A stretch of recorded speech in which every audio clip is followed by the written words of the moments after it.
صباح الفل يا شباب، احنا النهارده رايحين بالقطر من برلين لغاية المدينة، أول مدينة بدأت فيها في ألمانيا وهي جفرين.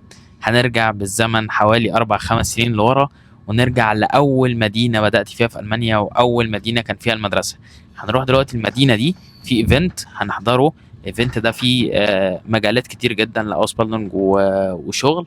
فهنروحوا الأول نصور شوية في الايفنت، وبعد كده هوريكم المدرسة بتاعتي كانت فين، هنسترجع الذكريات مع بعض.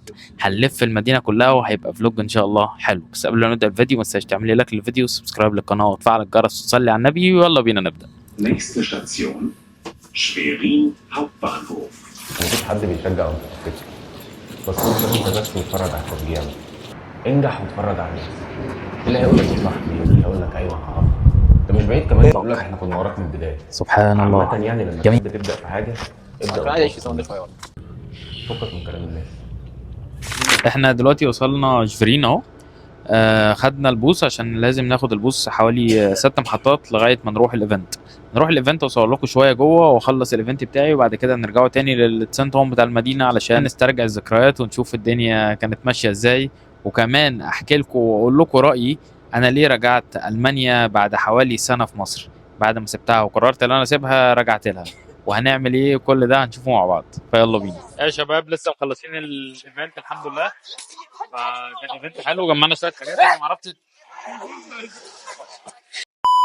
يا شباب لسه مخلصين الايفنت الحمد لله، كان في البتاع اللي ورايا ده، وما عرفتش اصور لكم جوه كتير بقى عشان كان في ايه يعني حاجات كتيره كنت المفروض اعمل عليها بلور، ف يعني ما عرفتش اصور جوه يعني من الاخر. وكان معانا عمر هو اللي هيلف معانا النهارده. عامل ايه يا معلم؟ زي الفل يا ميدو والله. انت مبسوط؟ والله الدنيا جميله، يعني المؤتمر لذيذ وفي شركات كتير وناس محترمه بتعرفك كل حاجه، حتى يعني كانك انت لسه مش عارف اي حاجه عن المجال خالص، بتبتدي تعرفك الشغل والحاجات. فلا كان يوم جميل وناس متعاونه جدا يعني. كانوا ناس لذيذه والله. يعني بدايه موفقه في مدينه لذيذه شكلها، فين مدينه صغيره شكلها هننبسط باذن الله. طب يلا بقى نروح مع بعض نكمل الانبساط وافرجك على جفرين كلها. يلا بينا. رب اشرح لي صدري ويسر لي امري واحلل عقدة من لساني يفقهوا قولي. صباح الفل، معاكم محمد ابو عيسى واهلا بيكم في فلوج جديد. الفلوج النهارده من جفرين، والقلعه اللي ورايا دي هي واحده من اجمل واكبر القلاع والقصور اللي موجوده في المانيا، وبيتقال عليها حكايات كتير جدا. فتعالوا نلف في المدينه واحكي لكم حكايه القلعه. يلا بينا. قلعه جفرين هي واحده من اجمل ومن اكبر القلاع اللي موجوده في المانيا، وهي مميزه عشان هي حرفيا مبنيه بشكل كامل على جزيره في وسط المايه. هي حرفيا الميه بتحوطها من جميع الجناب، والقلعه دي فيها حوالي 650 غرفه، وهي كمان مبنى حكومي. يعني هم دلوقتي مخلينها مبنى حكومي ومسميينها قصر الحكايات.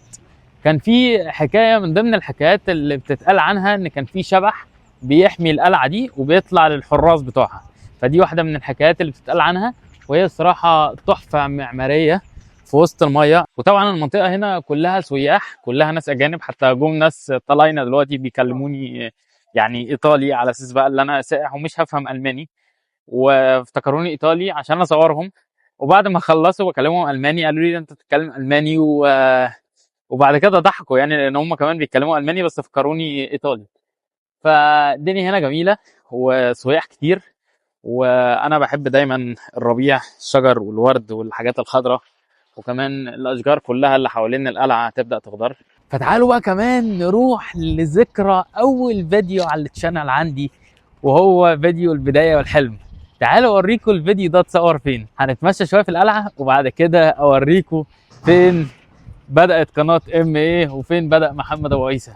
وهنا برضه كان بدا اول فلوج، وكانت بدات حياتي في المانيا كلها بشكل عام.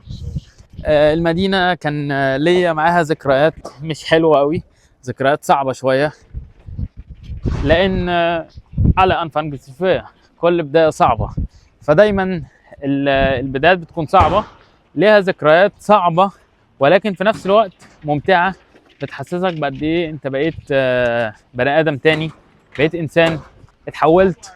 طبعا كله بفضل ربنا والسعي بتاعك والتعب اللي ربنا بيجازيك عليه اضعاف باذن الله. من جوه هنا في غابات وفي شجر، وهنا نقدروا نشوفوا اغلب المدينه والمباني بتاعتها اللي هي كلها صغيره، شكلها جميل جدا. وفي بقى بط ووز وحاجات كده في الميه. هوريكم دلوقتي كل ده، هنلف حوالين القلعه دي كلها.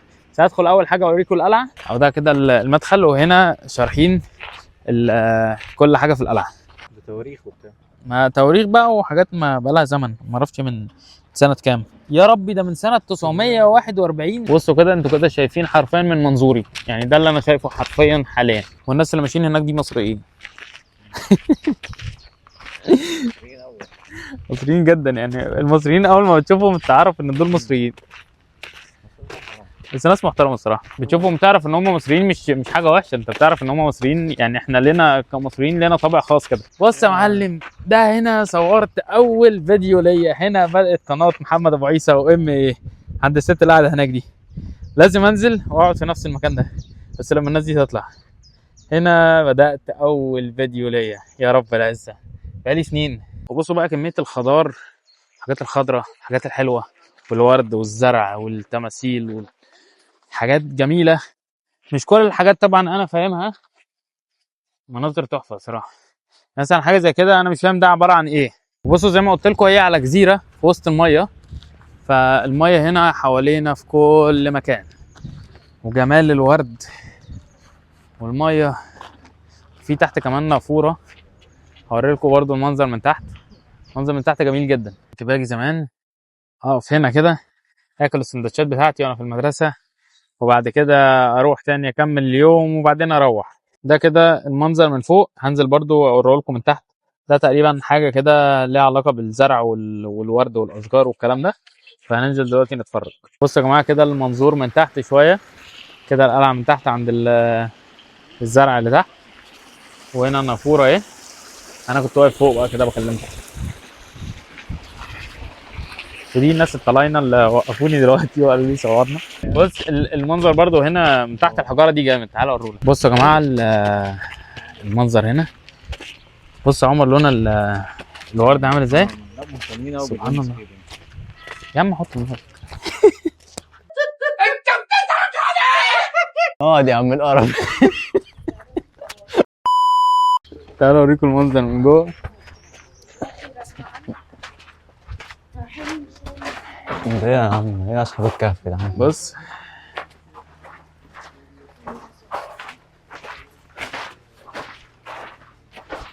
كانوا بيحموا المنظر- الملك هنا ولا ايه؟ احنا هنهزر مع بعض.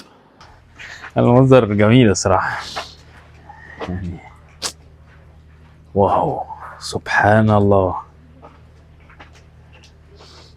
جامد قوي البتاع. بصوا بقى احنا كده في الحجاره من تحت، كل مخرج منهم بيوديك على منظر. يعني ده كده بيوديك على المنظر اللي احنا لسه جايين منه. ده كده في بوابه كده ومدخل برضو للقصر. هنا ده منظر تاني مع البحيره والشجر والحاجات الجميله دي. بصوا بقى هنا، ده المنظر الاجمل على الاطلاق. سبحان الله، جميل، متعه، انا واقف مستمتع. يا صاحبي اول مره جيت اعمل اول فيديو صورته خالص على القناه. الفيديو صورته 3 مرات. اول مرتين ما عجبنيش، كان ضايع خالص، وقعدت الف. انا كنت هنا بقى، كانت مدرستي هنا، فقعدت الف لغايه ما الاقي مكان حلو. طبعا كل الاماكن اللي احنا شفناها دي حلوه، ولكن انا كنت بصور لوحدي، فانا كنت بدور على مكان يناسب اللي انا احط مثلا ستاند واصور نفسي ويكون خلفيه حلوه.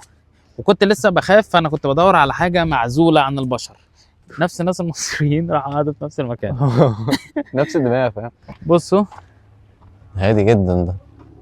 وهنا بدأت قناة أبو عيسى، يا رب العزة. ذكريات عمر، في ذكريات حد 5 بيفتتح سنين. قناه هناك. في ناس قاعدة بتستجم، والمنظر جامد الصراحة. بصوا المنظر كده من هنا. بص البطة، بطة ازاي؟ شكلها جميل الصراحة، بتموت نفسها، فاهم؟ جميلة. في حاجة يا نجم، انت هو تصوروا ايه وانت اللي عجبتك قوي، يعني عجبتك قوي، بتموت نفسها عمال تضحك عليها. يا لهوي يا لا، دي عبيطه جدا. مش عايز تشرب شوربة يا صاحبي؟ بس الريش عنتوي. هنا بدأت القناة بتاعتي، يا رب العزة. أنا كنت قاعد هنا كده، وكان دي الخلفية بتاعتي. كنت حاطط بقى الورق اللي أنا كنت حاطط، كنت كاتب بقى بسكريبت وبتاع، وحاطط الستاند هنا كده. كنت متاثر قوي وانا بصور الفيديو. احساسك ايه يا صديقي بعد 5 سنين في نفس المكان من اول فيديو ليك؟ والله مش عارف هما ازاي عدوا 5 سنين اصلا. لو بتسمع الفيديو ده دلوقتي يبقى انا في المانيا. الحكايه ابتدت يوم 25 يناير 2020، يوم ما عرفت اني لو اتعلمت الماني ممكن اسافر اكمل دراستي في المانيا. فقررت اسيب كل حاجه في ايدي وافتح اليوتيوب واتعلم الماني، لانك لو ما استغنتش عن الحاجات الصغيره اللي بتعملها في يومك كل يوم هتضطر انك تستغنى عن حلمك في النهايه، وانا ما كانش عندي استعداد استغنى عن حلمي. بس انا مبسوط، يعني انا اتغيرت خالص، بقيت واحد تاني. سبت جوسترو، سبت شفرين، ورحت برلين، وسافرت ورجعت تاني مصر وشفت اهلي وكبرت وربيت شنبي حصل تطورات كتير في خلال الفترة دي، من اول فيديو لغاية الفترة اللي انا بصور فيها حاليا. يعني الناس اصلا مستنيين اجاوبهم انا ليه قررت ارجع مصر بعد ما قررت ان انا اسيب المانيا وبدات اكتر من سنه بعيد عن المانيا. اجاوبكم دلوقتي واحنا بنتمشوا، بس انا مبسوط الحمد لله وراضي. بصوا دي كده حدود القلعه اللي احنا كنا واقفين فيها، دي كده في الميه. هنا بقى الجنينه بتاعتها دي واحده من اجمل الحدائق بجد اللي انت هتشوفها. يعني انا ساعات بشوف حاجات كده واقول طب يا رب سبحان الله، طب الجنه عامله ازاي. وهنا حاطين اختونج غوتش جفا باي نسا اون جليتر، يعني خلي بالك عشان بتزحلق لو الدنيا مبلوله او لو في شني، لو في تلج الدنيا بتزحلق برضه. بصوا هنمشي بقى كده، المنظر اللي قدامكم ده هتشوفوا دلوقتي واحد من اجمل المناظر اللي انتم ممكن تشوفوها في حياتكم بجد. لون اخضر بالذات مع الاخضر بقى المزهزه اللي لسه طالع ده، صوت العصافير والشمس. هوريكم حاجات حلوه دلوقتي ونستغل الحته دي كده واقول لكم انا ليه قررت ان انا ارجع المانيا تاني. بصوا يا جماعه، ببساطه الواحد بيشوف فين الفرص المتوفره له اكتر. وصراحه انا بشكركم من صميم قلبي على التعاطف اللي انا شفته منكم في الكومنتات، وعلى نصايحكم الجميله اللي اكتر من 90% منكم نصحني ان انا ارجع تاني المانيا، ومش شويه مواقف هي اللي هتهدني واني هتاثر في المستقبل وهندم على القرار ده. فاشكركم على النصيحه. وانا بجد انا لما قريت كومنتات الفيديو ده بالذات بتاع ليه سبت المانيا، انا عرفت قد ايه انتوا بتحبوني، ويعلم ربنا اللي انا بحبكم اكتر بكتير، وانتوا حرفيا بقيتوا عيلتي من ساعه ما بدات اول فيديو اللي انا وريته لكم دلوقتي لغايه دلوقتي. انا وانتوا بقينا قطعه واحده. يعني انا بجد بفتح الكاميرا بكون مرتاح، بحس ان انا بتكلم في وسط اهلي، في وسط اصحابي، في وسط الناس اللي كبرت معايا، وان شاء الله طبعا هنكبر اكبر من كده بكتير بدعمكم معايا. فلو وصلت لغايه هنا ما تنساش تعمل لي لايك وتفعل الجرس وسبسكرايب لو انت مش عامل معانا سبسكرايب، وتكبر معانا عيله ابو عيسى. ويلا بينا نتفرج على بقيه الحاجات الحلوه. بس بصوا بقى الجمال بقى، بصوا بقى الحلويات، سبحان الله. بصوا في ميه هناك اهي، وده كله بقى ملفوف كده بالورد، مش عارف هتشوفوه ولا لا. والشجر طبعا دي حاجات متعلقه بالتاريخ، وهم شكله حلو الصراحه. منظر تحفه يا جماعه، المنظر تحفه، انا مبسوط. الواحد مش عارف الجنه هتبقى عامله ازاي والله العظيم. يعني سبحان الله، لما دي كده ده حاجه بسيطه من خلق ربنا. الجنه هتبقى عامله ازاي، اللي هو مفيش عين رأت زي اللي في الجنه، ومفيش اذن سمعت. فربنا يجعلنا يا رب من اهل الجنه، ونتجمع كلنا في الجنه كده. بصوا يا جماعه، انا مش عارف بجد اقول لكم ان المنظر على الحقيقه اجمل بكتير جدا من اللي انا شايفه قدامي ده على التليفون. بصوا يا جماعه، انا مش عارف الصراحه التماثيل دي بتتكلم على ايه، ولكن هم عاملينها بدقه رهيبه يعني. وهنا ده عاملين اللي هو خلاص ساب الدرع وبيعيط وسيفه اتكسر. ايه اللي مزعلك يا جدي؟ مالكش دعوه.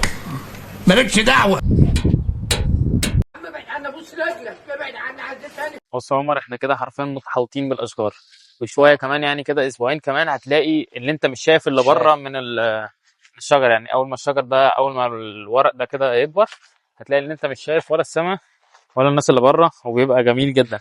ده غير الريحه بقى، يعني الريحه دي بص بيبقى عامل شبه النعناع كده الشجر ده، فبيدي ريحه جميله جدا. انا حاسس ان الرئه بتدعي لنا من كميه او من نظافه الهواء اللي احنا استنشقناه. لازم يا عم، مهم جدا الحاجات دي، مهمه جدا. كفايه مدينه، وكفايه مواصلات، كفايه زحمه وعوادم وسجاير يعني الحاجات دي لا تقل اهميه عن الاكل والشرب الحاجات الاساسيه بتاعت عشان الحياه. كده الناس اللي هنا بتلاقيهم دايما شكلهم فريش على طول. يعني بتلاقي مثلا عندهم 70 و80 و100 سنه، اقسم بالله. في بيكروا ناس وعجله انا امبارح في الشغل كان معايا 3 قاعدين كلهم كاسرين 100 101 و102 و105 فاهم، وقاعدين وبيتكلموا معايا. يعني انا ببص لها كده بقول لها طب انا عندي 20 سنه وعندي اصلا انزلاق غضروفي وبتحرك زي بالعافيه. انا طالع بالعافيه. انا طالع اصلا السلم بالعافيه. ايوه فما شاء الله. فهم يعني اكل صحي، هواء صحي، وبقيه الحاجات اللي بيعملوها مش صحيه، بس هم برضه صحتهم حلوه ما شاء الله يعني.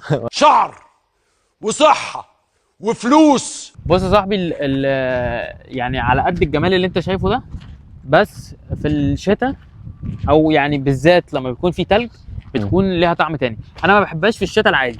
يعني لو في الشتاء وهوا بس كده بتمشي من هنا تلاقي الدنيا صعبه بجد. شنيبه فاهم، فالبحيره دي كلها تبقى اصلا متجمده بالظبط. في الساعه او في الشنيه بتلاقي كل البحيره دي متجمده، وكل اللي قدامك ده لونه ابيض. يعني كل الخضار اللي انت شايفه ده حتى بهنا بقى فاهم، كل ده لونه ابيض، والميه كلها متجمده. فانت بتمشي على الميه بتتزحلق، وبيعملوا بقى هنا عارف انت اللي هو السكيتنج اللي بيعملوه على الميه. شوفها فبيبقى جميل جامد ده، بيبقى جميل جدا. انا بحب الدنيا اصلا، بحب الدنيا وشكلها ابيض. وكل البيوت دي من فوق كده، البيوت اللي قدامنا دي كل ده بتكون متغطيه من فوق بالابيض. ومن ضمن المحاولات الفاشله لتصوير اول فيديو كان في الحته دي كده، ولكن زي ما قلت لك كنا في الشتاء، فكان الهواء كان بيطير الستاند ويطير كل حاجه. وهنا اول صوره لاول فلوج برضو صورته. الفلوج اللي انا صورته كنت قاعد كده بقى، حطيت الستاند هناك ورحت مصور نفسي كده من ظهري وانا باصص للشلوس. فالصدق من هنا شكلها جميل برضو بجد. بس شكلها من هنا جميل جدا، وبتلمع كده من فوق شكلها حلو. الذكريات، كنت قاعد كده خدت صورة أول فلوج نزلته. أنا مش عارف إزاي الحاجات دي مر على سنين والله يا جماعة. الحتة دي كده وبعد اليوم الشاق ده والقعدة دي ما كان ناقصها غير حاجة واحدة بس، وهي عربية فول. الواحد يضرب له نصين فول ونص فلافل ونص جبنة قديمة، يا سلام، وبعدين يحبس بكوباية شاي، تبقى كده عظمة على عظمة الصراحة. بصوا بقى، دي بتاعت العيال التوتو، ودي بتاعت الوحوش. جي كلاس. جي كلاس فعلا معمولة ان هي للناس العفياجية. يعني باب الجي كلاس وهو بيتقفل لازم تروح هبده كده. بصوا يا جماعة، البورشه المط دي برضو انا بحب اللون المط الصراحة، مع الفاميه والسبويلر. ندخل بعد اليوم الشاق ده، ندخل السوبر ماركت نشتري اي حاجة ناكلها ونشربها عشان نقدر نكمل.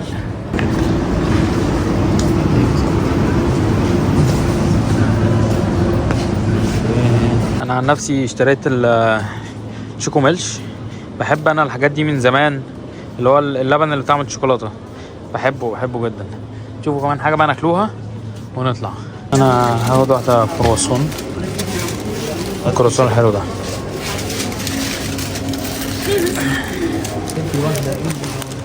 بصوا الحاجات هنا دي كلها الحلويات دي، مثلا الدونتس ده ب 99 سنت، ده هنا بقيرو 29.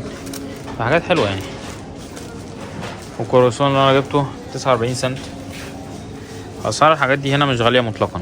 والله عيب يا جدعان بعد كل ده وعلى الشنب ده، وقعدنا نقوله بعربيه فول ونصين فول ونص فلافل وبتاع، في الاخر ناكله كرواسون ونشربه لبن بالشوكولاته. والله ببقى مكسوف انا باكل الحاجات دي. يعني الحاجات دي مش بتشبعني، الحاجات دي بالنسبه لي سناكس كده، مش عارف يفطروا بيها ازاي الصراحه. احنا الشارع اللي انا ماشي فيه دلوقتي كاني في ايطاليا.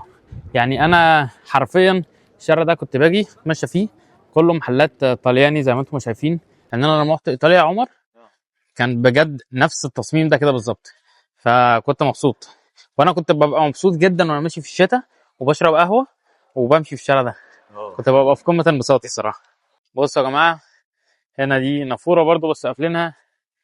وهنا بقى لو تفتكروا يعني الناس اللي حضرت معانا زمان فاكره المكان ده والبحيره والحمام.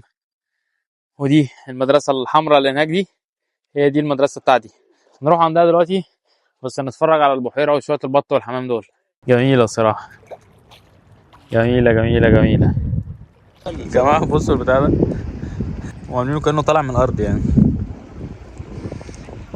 الطائر ده اسمه ايه؟ نسيت اسمه، بس حجمه ما شاء الله يعني كبير جدا.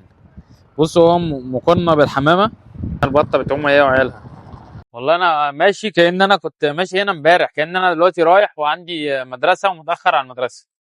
ف شعور غريب. المدرسة اللي بدأت عندها، يا رب العزة. تقريبا انا اول عربي دخل المدرسة دي. انا دلوقتي شايف اجانب كتير داخلين هنا، وفي ناس شكلهم عرب. ايام انا ما كنت بدرس كان بس الفصل ده والفصل المقابل ليه هو اللي كان بيبقى فيه حصص، لكن دلوقتي ومن الواضح ان كل الفصول اتملت وبقت مدرسه بقى فيها طلاب كتير، وفي طلاب كتير قوي هنا قاعدين. فانا اول عربي مصري افتتح المدرسه دي. والصينيين كان في صينيين بالهبل، مش عارف لسه في صينيين ولا لا، لدرجه ان هم من كتر الصينيين ما كانوش كاتبين حاجه بالانجليزي ولا الماني، كانوا كاتبينها بالصيني. انا كنت باخد الباوزه بتاعتي وهعيد الذكريات، هقعد تاني في نفس المكان واقعد اكل. بفكر ادخل المدرسه صراحه واشوف جوه في حد من اللي انا اعرفهم ولا لا، من المدرسين يعني، بس مش عارف. دخلت المدرسة، يا رب العزة، ذكريات. رجعت لنفس المكان تاني. ولما نزلت برضه في الفلوج اللي فات كنت مصور لكم برضه اول لقطة، يعني لما دخلت المدرسة كنت دخلت انا مش عارف ازاي عدى 5 سنين بجد، انا مش عارف ازاي كنت بقعد هنا يا جدعان.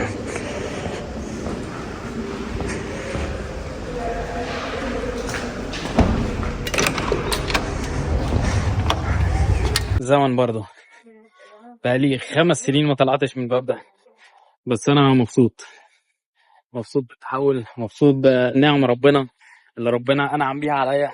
ما كنتش عارف هكمل في المانيا ولا لا، ما كنتش عارف الدنيا توصلني لغايه فين. كنت بقعد هنا وانا فاقد الامل. فدايما اتعلموا ان انتوا ما تيأسوش، ما تفقدش الامل مهما كانت الصعوبات قدامك. اوعى تفقد الامل وثق في ربنا. فده كان يعني كده ملخص فلوج حلو، يوم جميل قضيناه سوا، وذكريات حلوه استرجعناها، ورجعنا سنين كبيره لورا. الله اعلم كمان 5 سنين هنكونوا فين، مش عارف. هل هكون في نفس المجال؟ هل هكون اتغيرت؟ هل هكون في حته تانية اصلا؟ الله اعلم.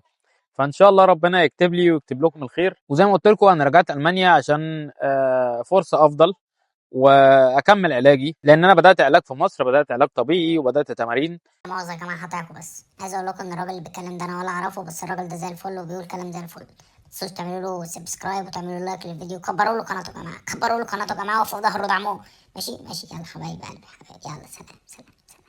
ولكن القعده برضو للي اتعود على الحركه صعبه، وزي ما انتم عارفين انا متغرب من وانا لسه بادئ 18 سنه، فانا ما كنتش متعود ان انا اقعد في البيت، فالحوار بالنسبه لي كان صعب. واشكركم مره تانية على دعمكم الجميل والكومنتات الحلوه والمسجات اللي كنتوا بتحاولوا دايما تطمنوا بيها عليا. شكرا على اهتمامكم وشكرا لكومنتاتكم الجميله، واتمنى ما تبطلوهاش. بس يا رجاله وكده نكون وصلنا لنهايه الفيديو النهارده. اتمنى من كل قلبي يكون الفيديو عجبكم، وان شاء الله اشوفكم في فلوج جديد. فلو ما عملتش لايك وسبسكرايب ما تنساش اللايك والسبسكرايب وتفعل الجرس عشان اللي جاي جامد. في نهايه الفيديو سبحانك اللهم وبحمدك اشهد ان لا اله الا انت استغفرك واتوب اليك. كان معكم محمد ابو عيسى، اشوفكم في فيديو جديد وامي